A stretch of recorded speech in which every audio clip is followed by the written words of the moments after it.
Welcome and thank you for standing by for today's conference. All participants will be in listen-only mode until the question-answer session. At that time, to ask a question, please press star one. Today's conference is being recorded. If you have any objections, you may disconnect at this time. I would now like to turn the conference over to John Kim. Thank you, sir. You may begin. Thank you, Operator. On behalf of the U.S. Commercial Service, the Connecticut, New Jersey, North Texas District Export Councils, and International Tariff Management, we welcome all of you to today's webinar on duty drawbacks. My name is John Kim, and I am an International Trade Specialist for the U.S. Commercial Service. I am your host for today's webinar. Joining us are my colleagues Anthony Sargis from our Connecticut office and Brian Beams from our New Jersey office. Before we begin, I'd like to note a couple of items. Ensure you're connected using both your telephone and the online WebEx platform. All telephone lines are currently on mute. We will open the lines up for questions at the end of the presentation, and we will also take questions submitted to the Q&A feature on the WebEx platform. All attendees will receive a short survey. We ask you to please consider filling these out. We read through each of your comments and use them as a tool to help us develop future programming for your U.S. businesses. Anthony will send a summary email out tomorrow that will have the webinar recording and the slide deck. Lastly, our web address has changed. Please note that all U.S. commercial service information can now be found on www.trade.gov. Again, that is www.trade.gov. I'd now like to take a minute to inform our audience about the U.S. Commercial Service. We are the trade and investment arm of the U.S. federal government, a division of the International Trade Administration. Our mission is to promote U.S. exports, protect U.S. commercial interests abroad, and facilitate foreign direct investments into the United States. We have a global reach. Our domestic field has over 100 offices. Internationally, our offices are located within the U.S. embassies and consulates in over 70 countries. Now I would like to introduce today's speakers. Jay Charkow is the president of International Tariff Management. With an academic background in Syracuse University and University of Hartford, he is currently a licensed customs house broker. Before co-founding ITM in 1982, he had a diversified career with Uniroyal Incorporated, holding various senior management positions. Mr. Charkow is well-versed in the intricacies of the duty drawback regulations, foreign trade agreements, and the HTS USA, and has lectured on tariff management issues at NCITD conferences, PMA conferences, and numerous individual corporate meetings. He's an active member of the AAEI and NCB FFA duty drawback committees. Next is Tracy Hudak. She is the duty drawback operations manager of International Tariff Management. She joined ITM in 2010 and most recently served as a tariff manager for a diverse number of clientele. Prior to her career at ITM, Ms. Hudak was an award-winning writer and editor for publications and companies throughout Connecticut, Massachusetts, and New York.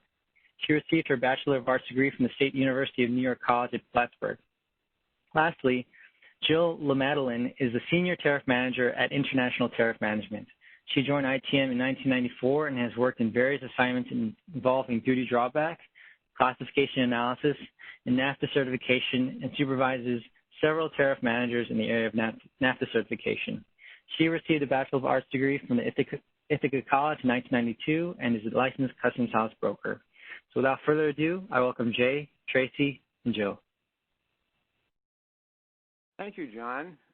This is Jay Charkow. I'm honored by your introduction, John. We have over 30 years' experience working with U.S. Customs in the area of duty drawback. A lot of that has gone by the wayside with the new regulations and the new law. And that's why we're putting this webinar on today. We want to show people the new opportunities that exist in duty drawback. And we're going to do that in a sequential manner. I will give a general overview of the duty drawback process and how the new law opens up opportunities. Tracy, who John introduced, is our operations manager, and she will give a detailed review of we call it the new duty drawback law, but it's actually been in place for almost 5 years now. It just hasn't been implemented properly. And then Jill will give an overview of the process for actually filing the claims under the new regulations and what's required for record keeping.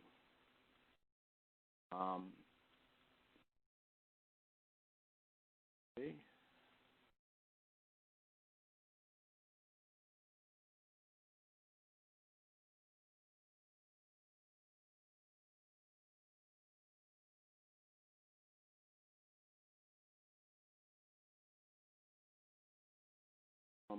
This thing is too big here. There. I have a technical difficulty. I apologize. The duty drawback law, original one, was passed in Congress in 1789.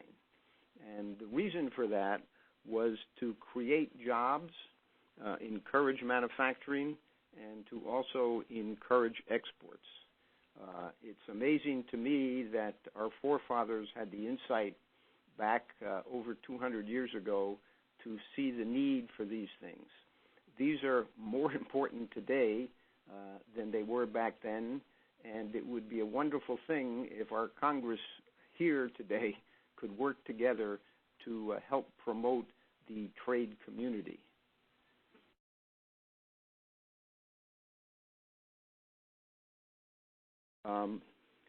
Duty drawback, simply put, is the refund of 99% of the duties and taxes that are collected upon import if those goods are exported or destroyed.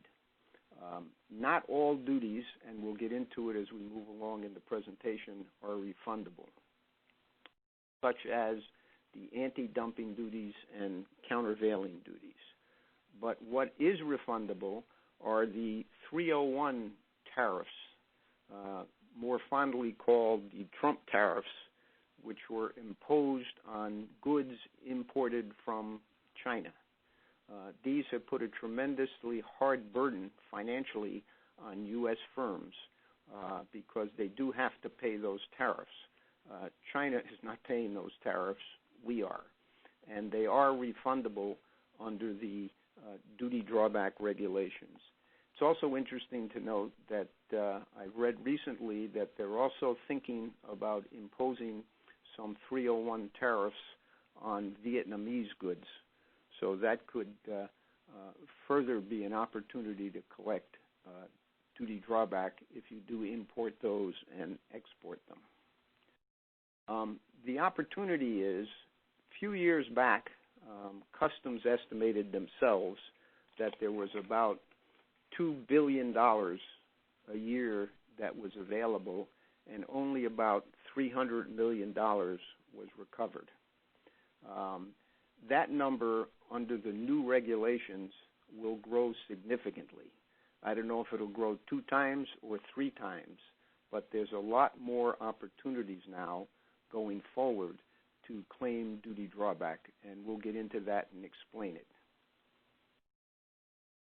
Just a few points about the old regulations and the new regulations. The old law had some restrictions, and it was 3 years from import to export. So you had to use your imports up before, when you exported them, up to 3 years. And you also had to match the SKU on imported products against the exported products. The new law gives you a 5-year period from import to the date of filing, and also lets you only match the HTS numbers on the items. What that means, for example, and this is a very strange example, but this is what it means, is that if you import cauliflower under HTS 074-1020 and you export broccoli, they both happen to be under the same HTS number. So the new law allows you to import the cauliflower and then export broccoli and get the duty back on the imported cauliflower against the broccoli. Sounds strange, but that's what the new law allows you to do. There are some restrictions, and there are some details that have to be followed, but basically that's what is allowed. There are several different kinds of drawback. There's manufacturing drawback, unused drawback, where goods just come in and go out, and then rejected merchandise. There are also some other specific drawbacks, which I'll get into a little later. If you can see in the chart at the bottom of this slide, here's a case where you import steel coil. You can put it into your factory down in Texas, looks like it's Texas on the map, and make a fender out of it and export the car and get drawback on the steel coil that you imported against the export. The opportunity with manufacturing is someone else can also import the steel coil, as it shows in the top of the part of the slide.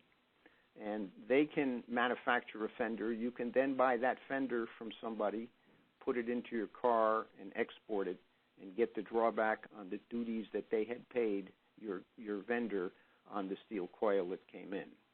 And another opportunity for drawback is you cannot be the exporter. You might import it, you might sell it to someone domestically who then exports the car.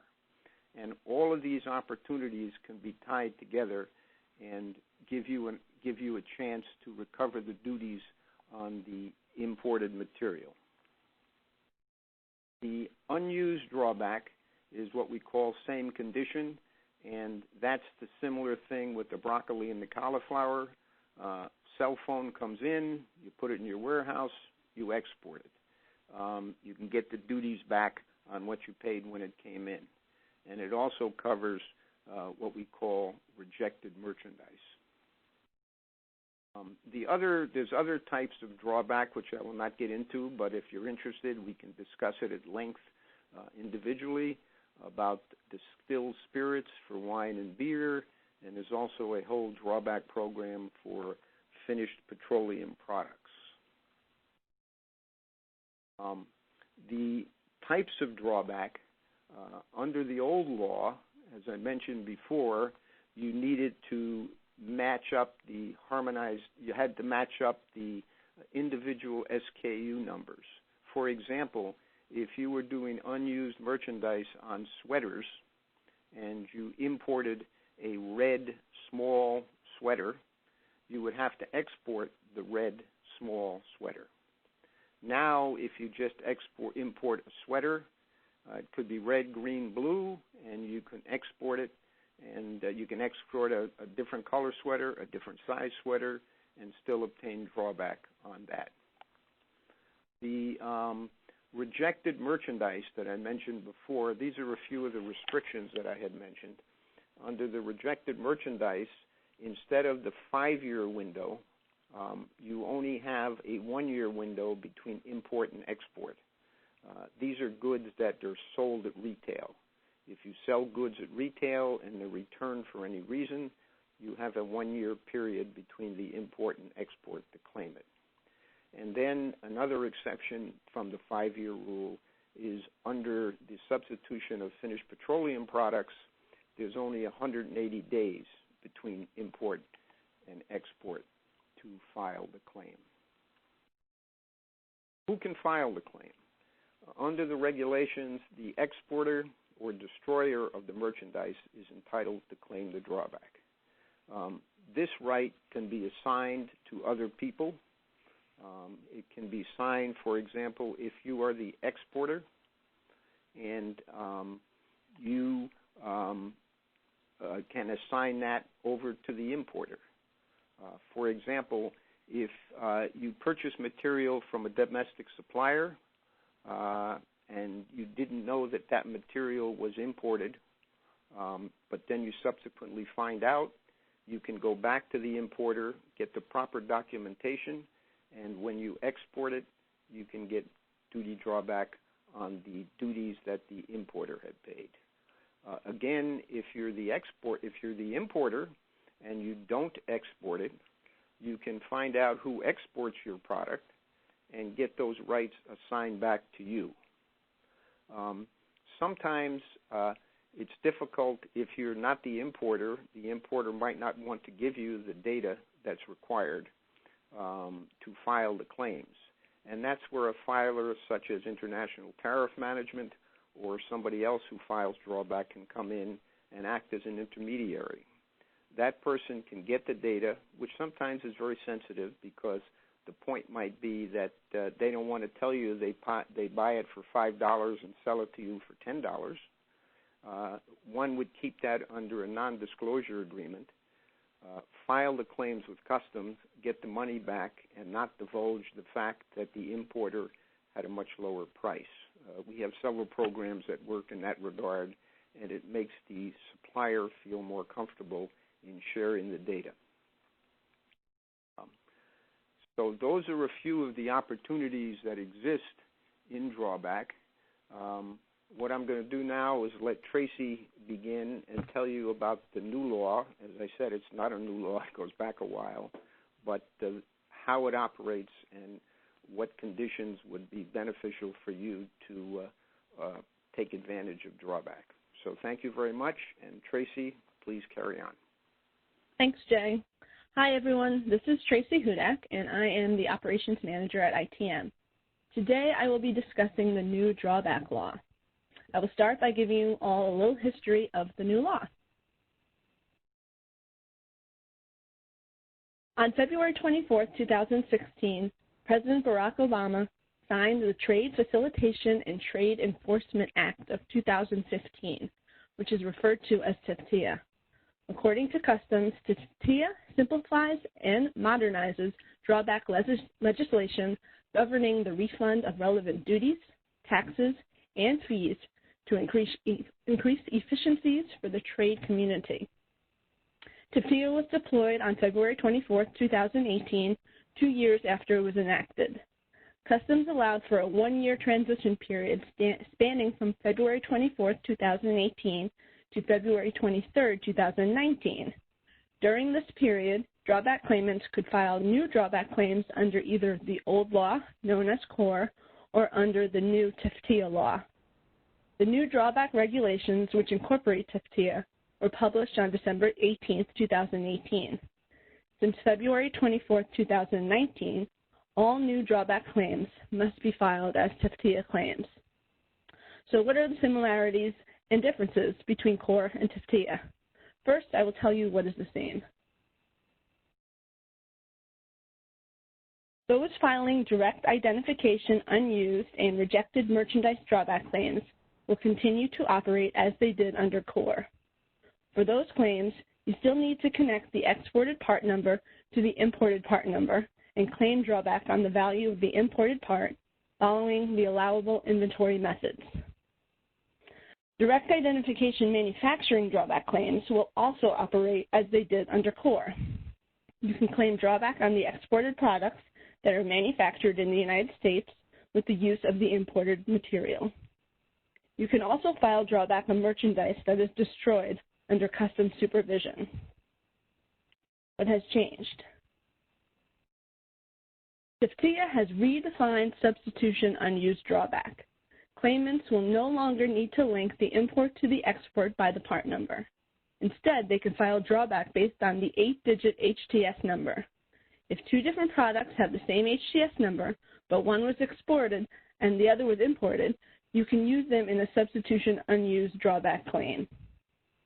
Substitution manufacturing drawback has also changed. If the 8-digit HTS number of the component used in the manufacturing process matches the 8-digit HTS number of the merchandise that is imported, you can claim drawback on that imported merchandise. It does not matter whether or not the imported duty-paid merchandise was used in the manufacturing process of the exported product. You can get drawback. The regulations for substitution unused drawback include a new method for calculating drawback refunds. Claimants now have to determine the average unit value of the entry summary line number of the import. Compare that value to the exported unit value and use the value that is lesser in the drawback claim. ITM's drawback software determines which is the lesser of the two. A new calculation is also used for substitution manufacturing claims. You now have to determine the average unit value of the entry summary line number of the imported merchandise, compare that value to the unit cost of the component used in the manufacturing process, and use the value that is lesser in the drawback claim. Again, ITM's drawback software determines which is the lesser of the two. There are some limitations with TFTIA. Substitution unused and substitution manufacturing drawback claims cannot include exports to Canada or Mexico. In addition, substitution unused drawback cannot include HTS numbers that fall under the other categories. This means merchandise cannot be substituted if the 8-digit HTS subheading and the 10-digit HTS subheading both begin with the term other. But you can file direct identification unused claims on unused merchandise that is exported to Canada, exported to Mexico, or fall under the other HTS number. In addition, TFTIA has established the first filed rule. If an entry summary line number has been used in a substitution claim, merchandise under that entry summary line number may not be used in a non-substitution claim. Similarly, if a direct identification unused or rejected merchandise claim is first filed using that entry summary line number, then that entry summary line number cannot be used in a future substitution claim. The drawback refunds have also changed. Under CORE, manufacturing drawback claim refunds were limited to 99% of the duties paid on the imported merchandise. It did not allow for the recovery of any other taxes and fees. TFTIA authorizes drawback refunds for 99% of duties, taxes, and fees, including the merchandise processing fee and the harbor maintenance fee paid on imported merchandise for both unused and manufacturing drawback claims. Unfortunately, you cannot obtain MPF or HMF refunds for rejected merchandise drawback claims.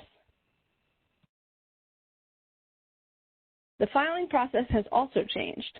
Under CORE, drawback claims could be filed manually or electronically. Now, under TFTIA, all drawback claims must be filed electronically within the automated commercial environment known as ACE. There are also changes in the record retention requirements. Under TFTIA, all supporting records must be maintained for 3 years from the date of liquidation of the claim. In addition, forms that were once required are now obsolete. Under CORE, drawback claimants who were not the importer of record had to obtain a customs form called the Delivery Certificate for the purposes of a drawback from the importer of record. That form is now obsolete. Drawback claimants do still have to get permission from the importer of record to use one of their import entries in a drawback claim, but the entry information can be provided using records kept in the normal course of business. Customs has also done away with the official drawback entry form, referred to as Customs Form 7551, because drawback entries are submitted electronically. Drawback bonds are still needed in order to receive accelerated payment of drawback claims, but the bond data is also submitted electronically. ITM can work with you to obtain electronic single transaction or continuous drawback bonds. One of the most dramatic changes under TFTIA is to the duty drawback timeframes. Under CORE, there were different requirements for unused merchandise drawback and manufacturing drawback. Under TFTIA, the time frame for both is simply 5 years from the importation of the merchandise to the date of filing a drawback claim.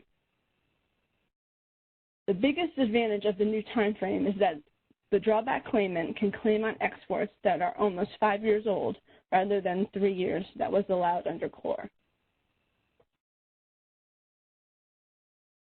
Now that drawback claims must be filed in ACE, Customs has created a series of validations that a claim must pass before being accepted. These validations ensure that the claims contain correct data.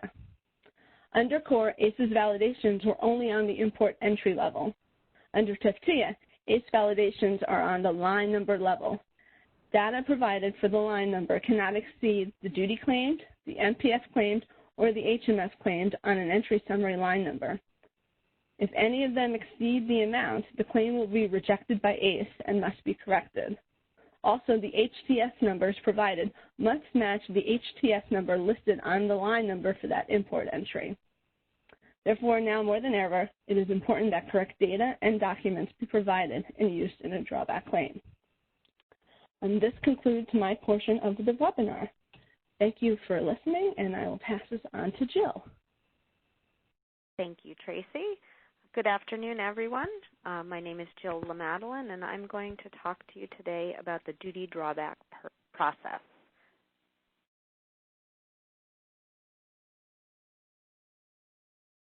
As duty drawback is a privilege and not a right, a claimant must request permission to file with U.S. Customs.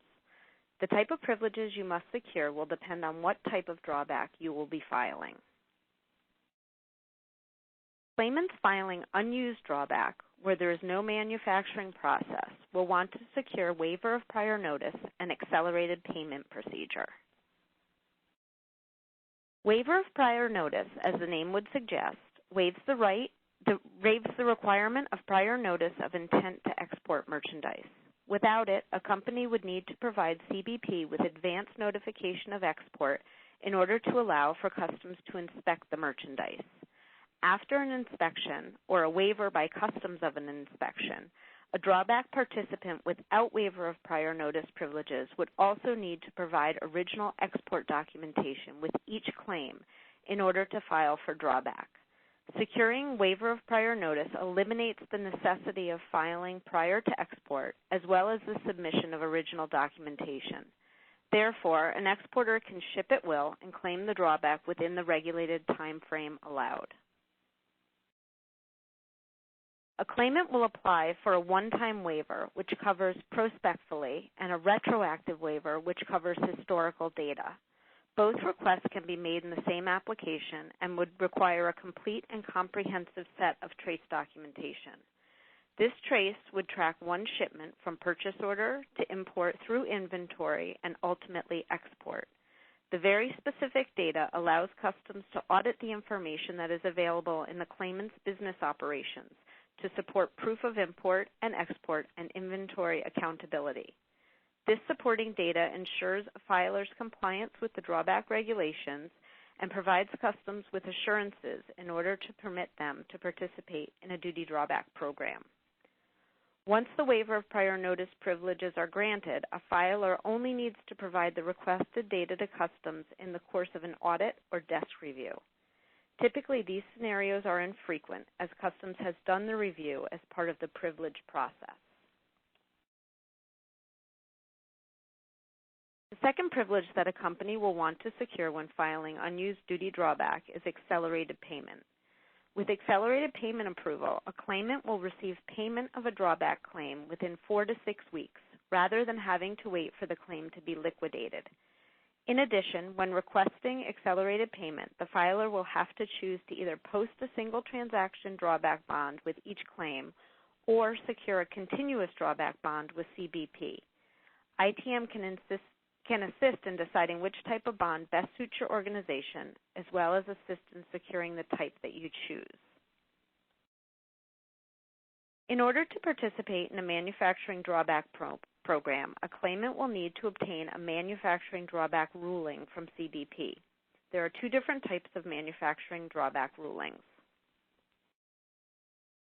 General manufacturing drawback rulings are designed to simplify the drawback procedure for certain common manufacturing operations.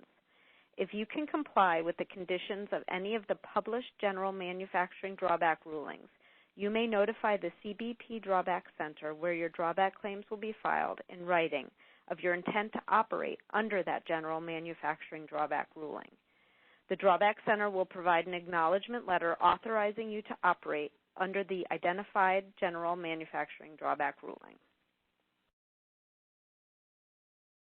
If your manufacturing operation does not fall under one of the general manufacturing drawback rulings, you will have to submit a specific manufacturing drawback ruling to the Entry Process and Duty Refunds branch of Regulation and Rulings in CBP's Office of International Trade. These types of rulings usually apply to manufacturing. That includes chemical processes. As with unused drawback, a manufacturing filer will want to apply for accelerated payment. Once all of the necessary applications have been submitted to CBP, you can start filing drawback claims. It's important to note that while you can file the claims, you won't receive payment until the applications have been approved. Those approvals can take anywhere from 4 to 6 months. In order to file duty drawback, there is specific data that you will need. Most of the documentation required to file duty drawback is the same basic documentation that you accumulate in your normal course of business. This has changed as the new regulations are more moderate with their requirements.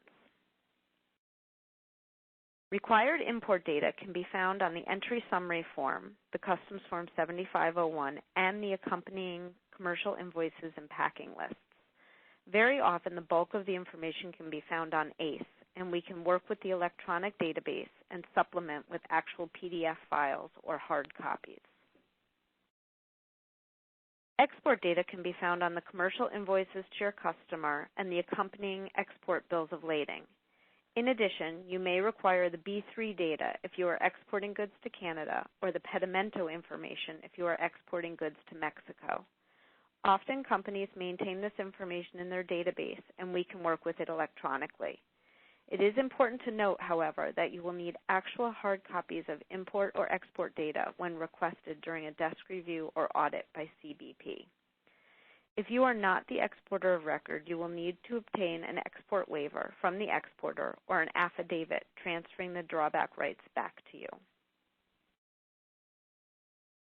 In addition to the aforementioned import and export data, you will also need inventory records to show receipt of the imported merchandise into your inventory, bills of material, and any other production documents to show the use of the imported or substituted merchandise in the finished article, and withdrawal reports showing the finished product coming out of your inventory for export. These documents must be maintained for at least 3 years after a drawback claim has liquidated. One of the biggest changes under TIFTIA is the claim time period. Under CORE, which was prior to the simplification, a claimant would be allowed to file claims 3 years from the date of export. Under TIFTIA, the drawback time frame has been greatly simplified. It is 5 years from the importation of merchandise to the filing of a drawback claim. If there is a manufacturing process, that process must be done within the 5 years. In addition, the goods exported must also occur within that same 5-year time frame. One major advantage for the drawback claimant is that now they can claim on exports that are almost 5 years old rather than 3 years per the past regulatory drawback time frames. TIFTIA offers a significant expansion to the opportunity to file duty drawback. It is no longer necessary to always follow a SKU from import to export, but instead drawback can often be done by the HTS number. This simplification opens up a multitude of scenarios and opportunities. This is an unused example. Tariff heading 6911-10-1000 covers porcelain or ceramic chinaware, hotel or restaurant, not household. If you import restaurant plates and export restaurant bowls, they would be interchangeable when it comes to drawback. The plate does not need to be exported, nor does the bowl need to be imported. A claimant can import the plate under 6911-10-1000 and export the bowl, which is subject to the same 10-digit HTS number as the plate, and claim drawback on the duty paid on the imported plate upon the export of the bowl.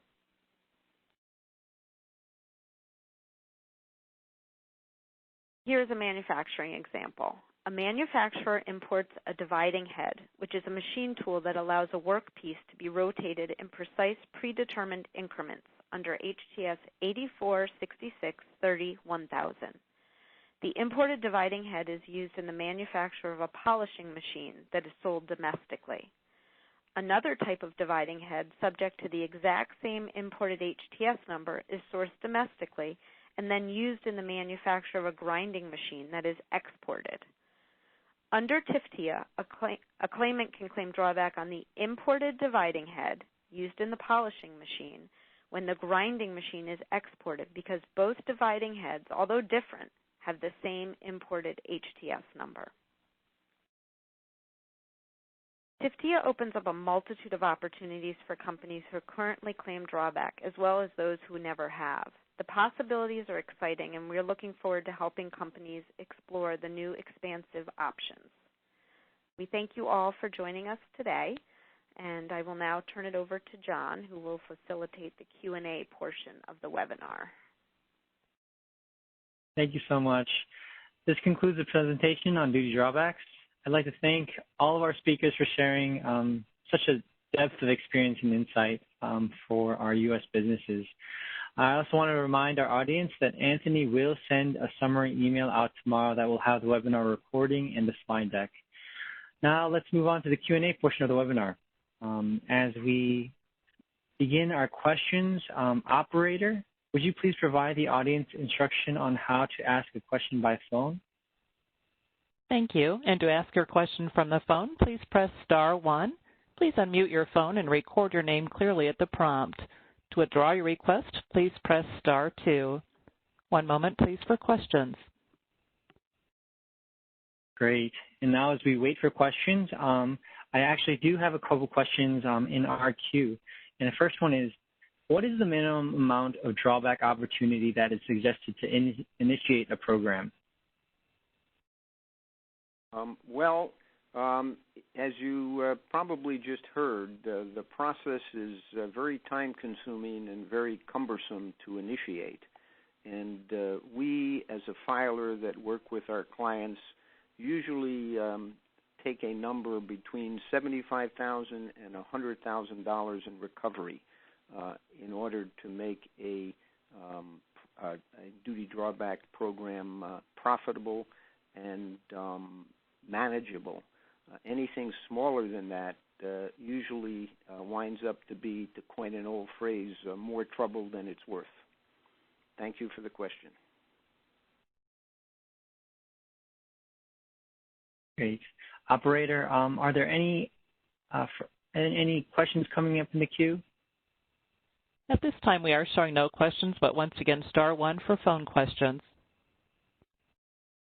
Great. As we wait, I do have one more question. If I do start a drawback program, when will I get paid? Well, Jill alluded to that in her presentation. Once you start a program to submit the applications to get your accelerated payment and waiver of prior notice and any rulings that were required, usually takes 2 or 3 weeks to get the data and submit it. The real issue is waiting for the approval from CBP, Customs and Border Protection, and that usually takes anywhere from 3 to 6 months. Not because they're asking questions, but they have a tremendous backlog of applications, and it takes time to run through it. But also, as Jill indicated, once the approval is given, payment on an accelerated basis is usually provided to you within 45 days. Again, thanks for the question. Great. And I guess one last request to the operator. Are there any other questions in the queue? Thank you. We are showing no questions. Okay. Well, I guess we'll take this time to wrap up. John, I just want to give a big thank you. John, there's a couple questions in the Q&A that were written in. And okay, great. Those. One came. Sure. Thank you, Tony. One of the questions is the exporter of record the same as the USPPI?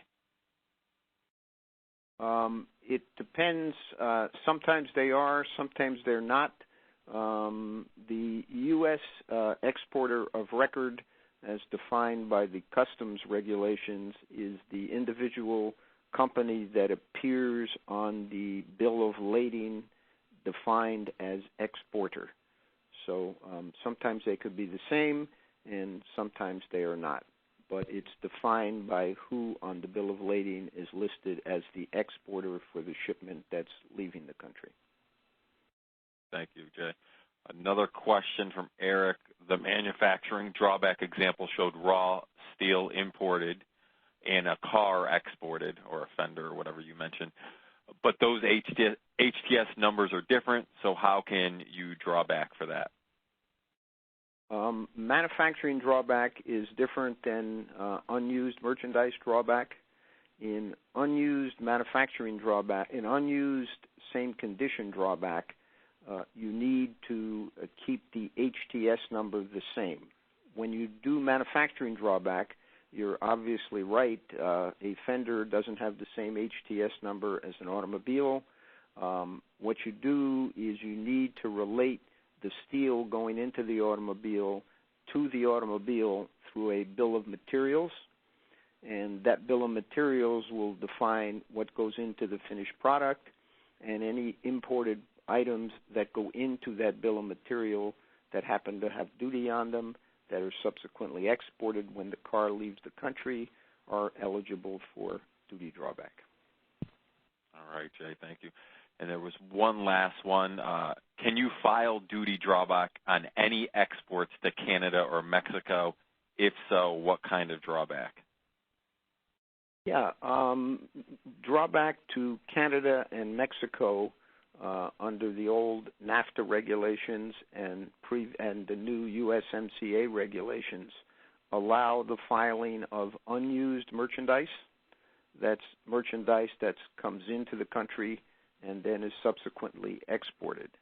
It excludes the filing of drawback on manufactured goods. That example I provided for the car with the fender, that would not be allowed under manufacturing drawback for NAFTA countries.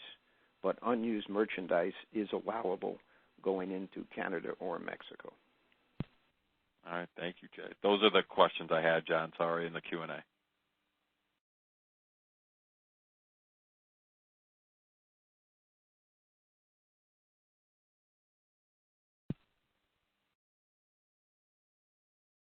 John, did you hear me? Those were the last questions I had in the Q&A, so I think that should do it. Oh, sorry, I was on mute. but yeah, I just wanted to close the webinar with thanking Jay, Tracy, and Jill for the informative webinar, and also thank you to our audience for your great questions. This concludes today's presentation, and we hope you join us for the next time we set up a webinar like one of these. Thank you, everyone, for tuning in. Stay safe, and hope to connect with you all again. And thank you. That does conclude today's conference. We do appreciate you attending. You may disconnect at this time.